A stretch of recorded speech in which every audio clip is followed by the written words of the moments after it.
The Adventures of Huckleberry Finn, by Mark Twain. Book summary.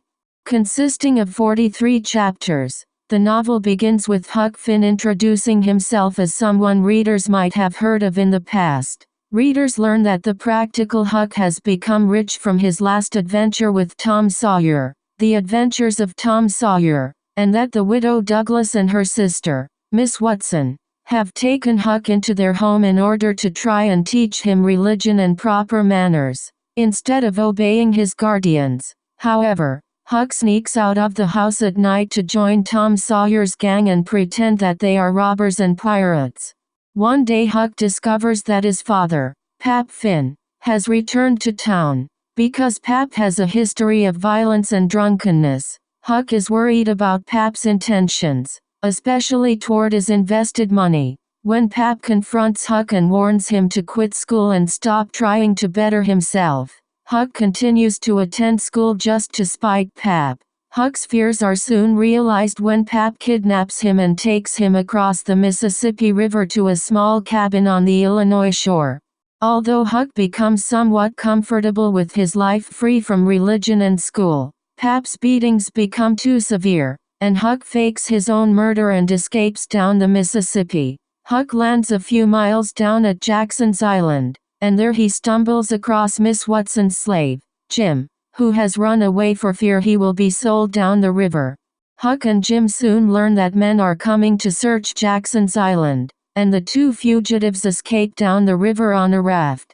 Jim's plan is to reach the Illinois town of Cairo, and from there, he can take the Ohio River up to the Free States. The plan troubles Huck and his conscience. However, Huck continues to stay with Jim as they travel, despite his belief that he is breaking all of society and religion's tenets. Huck's struggle with the concept of slavery and Jim's freedom continues throughout the novel. Huck and Jim encounter several characters during their flight, including a band of robbers aboard a wrecked steamboat and two southern genteel families who are involved in a bloody feud. The only time that Huck and Jim feel that they are truly free is when they are aboard the raft. This freedom and tranquility are shattered by the arrival of the Duke and the King, who commandeer the raft and force Huck and Jim to stop at various river towns in order to perform confidence scams on the inhabitants. The scams are harmless until the Duke and the King pose as English brothers and plot to steal a family's entire inheritance. Before the Duke and the King can complete their plan, the real brothers arrive. In the subsequent confusion, Huck and Jim escape and are soon joined by the Duke and the King. Disappointed at their lack of income, the Duke and the King betray Huck and Jim, and sell Jim back into slavery. When Huck goes to find Jim, he discovers that Jim is being held captive on Silas and Sally Phelps' farm. The Phelps think Huck is their visiting nephew, Tom Sawyer, and Huck easily falls into the role of Tom.